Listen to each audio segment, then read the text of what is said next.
Hello and welcome to another Task 1 lesson.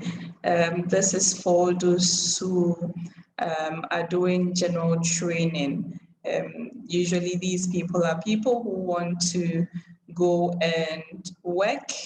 They don't have to do any professional registration, or these are people who want to pursue secondary education in other countries. All right, so like we know from the previous lesson, we are supposed to write a letter, and that may be a formal, semi-formal, or informal letter. If it's a formal letter, then you're writing to the person, someone you don't know, but you have to write the letter to him or her because of the position the person occupies.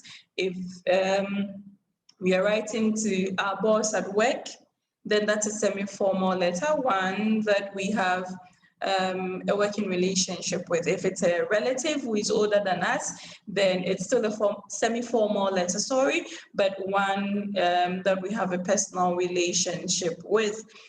We may be asked to write to a friend, a colleague, or a mate, and that comes under the informal letter. In this particular lesson, we are looking at the structural arrangement of the letter you're supposed to write. These features we are going to talk about will differentiate between a piece of writing which is a letter and one that isn't. And for the examiners to identify that this is a letter, these features must be included in whatever you're writing. Remember from the previous lesson, we learned that you're supposed to only begin with the salutation, dear something. You don't need any addresses whatsoever for this particular task. So that is where we are beginning from, the salutation. If it's a formal letter, then it's a dear sir. If you know for sure per the question that the person is the male. If you know very well the person is a woman or a female, then it's dear madam. If you're not too sure, then it's dear sir / madam with a comma. If it's a semi-formal letter, dear, the title of the person, Mr., Mrs., Professor, Doctor, and then the surname, comma, of course. So dear Mr. Anderson, dear Professor Sawyer, dear Dr. Ado, whatever else the person is. If it's an informal letter, then it's dear plus the first name of the person, of course, a comma. Dear Esther, dear Mary, dear Joe, dear Priscilla, you include just the first name of the person after the dear. From the salutation, you move on to the opening or the introduction. Just before we move on to the opening or the introduction, I want you to note that the salutation is usually on the left-hand side of the paper at the top because you don't need an address. It should be at the top of the writing pad or the paper you're using. The opening of the letter. For formal letters, you're supposed to go straight and state your reason for writing. So if you've been asked to, for example, complain to an airline over an unexpected delay, then just go straight and do that. You state that reason in the introduction. So for example, I am writing with regard to an unexpected delay in a flight I took with your airline recently.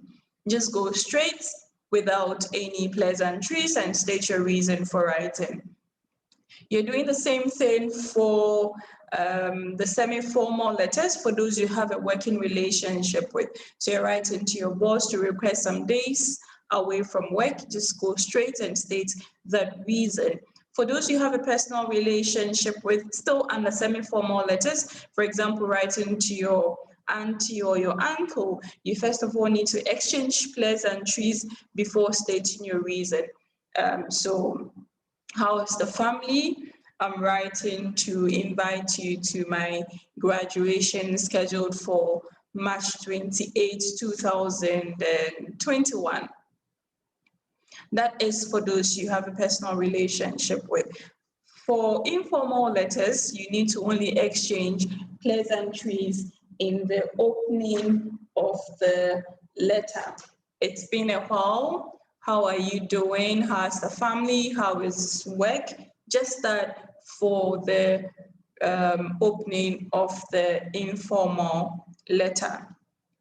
Right after the opening, you move on to the body paragraphs. You need between 2 and 3 body paragraphs, and the number that you need depends on the point or ideas you have to include in the letter you're supposed to write. 2, 3 body paragraphs should be more than enough for whatever type of letter you're writing. You can put together some of the ideas if they relate and then talk about them in the same paragraph. In the body paragraphs of formal letters, you need to give details of your reason for writing and address other bulleted points. 3, 4 bulleted points. These are addressed in maybe 2 or 3 paragraphs. Remember to give details of your reason, and then you move on to the other bulleted points that you have.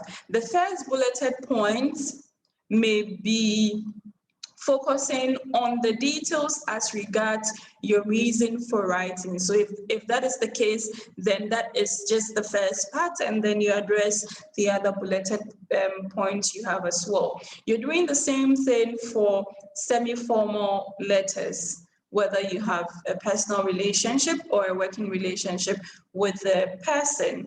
For informal letters, you would have to, first of all, state your reason for writing, give details of that reason, and then you address the other bulleted points. Remember to arrange your ideas very logically, putting them into 2 or 3 paragraphs. And that is for the body paragraphs, which come right after the introduction or the opening of the letter. Next, you move on to the conclusion. And the conclusion for formal letters, have a very direct link with your reason for writing.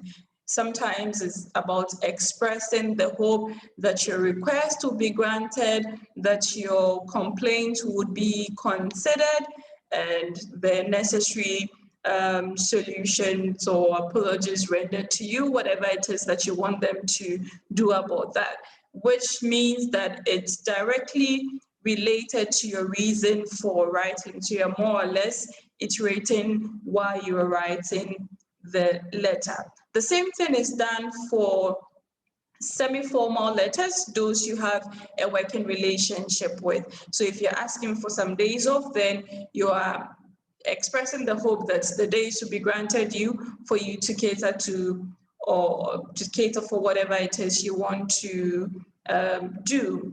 For those you have a personal relationship with under the semi-formal letter, you first exchange pleasantries with them, and then you express optimism or iterate your reason for writing. So remember, personal relationship, formal letters, your uncle, your auntie, even your parents, just any relative who is older than you. Extend my regards to the rest of the family, and I hope to see you at the graduation. First was the exchanging of the pleasantries that the person should extend your regards to whoever, and then looking forward to meeting the person at your graduation. That's for those you have a personal relationship with. For those who are your friends or your colleagues or your mates, you only need to exchange pleasantries in the conclusion of the letter. So I'll see you shortly. Take good care of yourself, and whatever you want to include over there as a way of making polite remarks to the person. After the conclusion, you move to the subscription. For formal letters, yours faithfully. Kindly take note of how yours faithfully is written. There's a comma at the end of faithfully, and then you write your full name, then a full stop. Yours faithfully, no apostrophe between R and S. F for faithfully is small f, and then your full name comes afterwards. Semi-formal letters, yours sincerely, small s for sincerely, there's a comma at the end. Your full name, Hannah Williams, whatever else your name is, with a full stop. For informal letters, that is more open depending on who you're writing to. So your friend, your best friend, your husband, your colleague, whatever it is, whatever relationship we have with the person is indicated over the, or any other thing you want to include. Then you have just your first name, then a full stop. So it could be regards, then Irene, or your friend Irene. That is the subscription for an informal letter. These are the features of the letter you're supposed to write. You need a salutation, you need the opening or the introduction, then you need the body, the conclusion, and then the subscription. Hope this gives you a very good idea of what you're supposed to do. I'll see you in the next lessons, and keep practicing, because you need to get a very good band score to continue with what you have to do. Bye for now.